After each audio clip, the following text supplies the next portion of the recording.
We'll see what we can get into in a second. Maybe it'll be a really aggressive button check. I love those. Those are the best. Where it just looks like it's a real match and everybody's like, come on, man. Just chill. I'm trying to check some things here. Okay, never mind. I think that this actually might be the real deal. Maybe they gentlemen to it. Whoa, here we go. Quickly into it. Another one. That's the follow-up. It's the Vortex. Puts them against the wall. Follow-up strike going for the overhead. This looks so clean. Oh, wow. Great text. Just look at this unanswered damage so far. Oh, great job. Good text again. Both of these guys very much aware of the opponent's options. Both of these guys extremely grab heavy. Unblockable. There's the follow-up. That's done.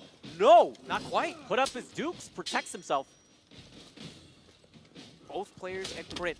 CEO slightly winded. Just barely gets his stuff back. He has revenge on deck. Doesn't need to use it.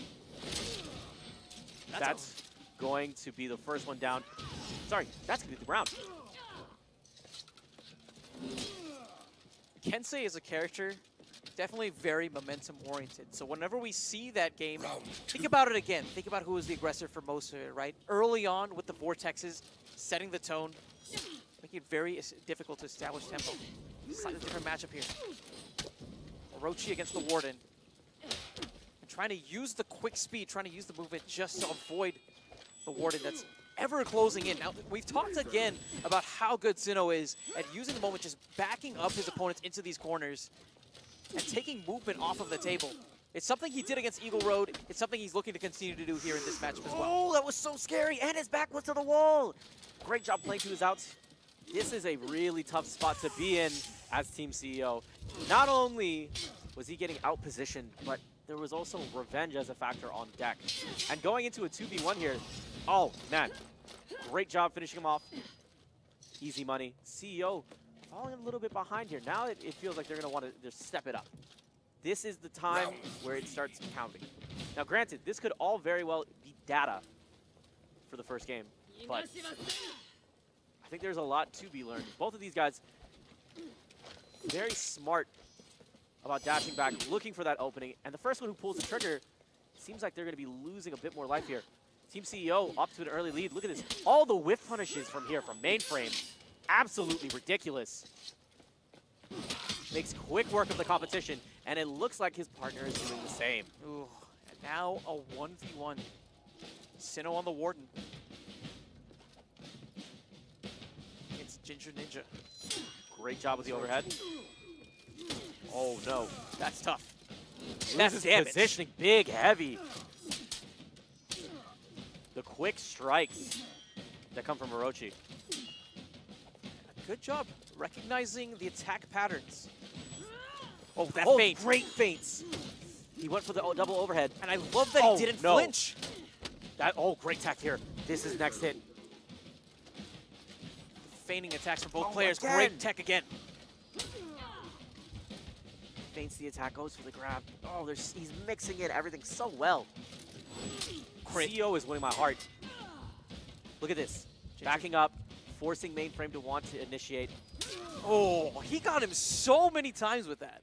There was so much aggression that we saw that was put on the board by CEO.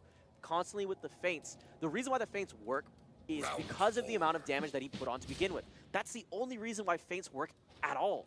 Once you've conditioned your opponent to be scared of the damage that you can put on, you then go for the feints and then change it up and go for the grabs instead and get even more damage. Yeah, that's exactly actually what we saw from Ginger Ninja at the end. He conditioned his opponent to not flinch and said, okay, I'll just clock you for free then. Tough spot here. Oh, there was a big whip punish opportunity here. God!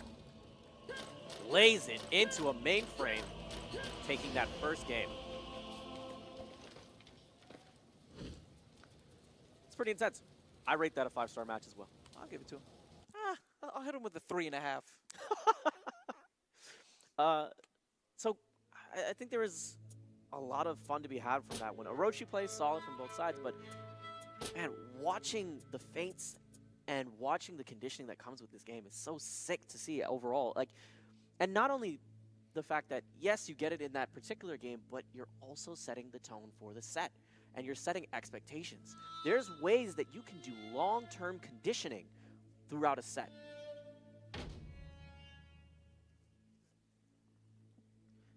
it's super important to set that tone, to set that ideology of how you're going to continue to condition your opponents.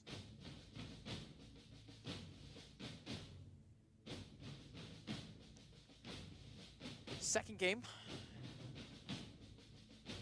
A great deal of back and forth actually in the initial. Watching the adaptation in particular from Jinja Ninja made it really fun in that third round. But what I want to see now is the turnaround from Sinnoh on that Warden. Taking in the data, now perhaps being a bit more aggressive, right? Calling out the feint patterns and being able to understand whenever Ginger is going to be actually trying to apply pressure physically rather than mentally. Yeah, absolutely. Going into this, it looks like we're going to be changing maps. We're going to go over to Forest this time around.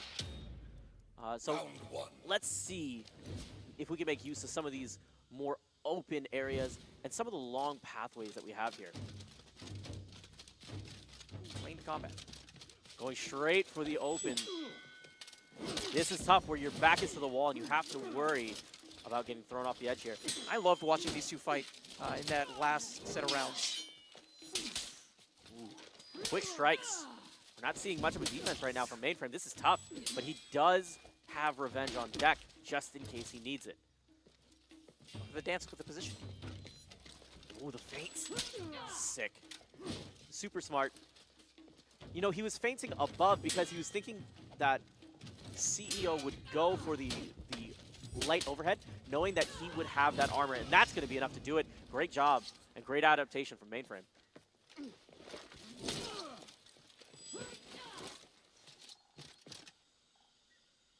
Round 2. Heading into round 2 now. Let's see who chooses to go against who. Yeah, I think that maybe they might need to switch things up a bit, right? Again, when we look at Mainframe, well known mostly for their individual skill. Their team chemistry, perhaps not as high. That's the Orochi special, right? Feint high, and come in low left. Yeah. Ooh. Tries to abuse the positioning against the trees. Dashes twice and gets punished as a result of that. Great block. You're back to the wall, buddy. This is a tough one. Comes back around, goes for the back, goes for the quick strikes. Ooh. The combos. Man, that feint, smart, but this is tough. Revenge popping off here. Whoa, that's one down. And that's the equalizer. That's another one. Next hit's gonna do it. Good block. Needs to be careful here. Swinging. Batter, batter. That's gonna do it. That zone attack from Warden. Again, so unpredictable, so tough to react to. It just comes out so quickly. Round 3. Moving into round 3, we're seeing a bit of a lead here.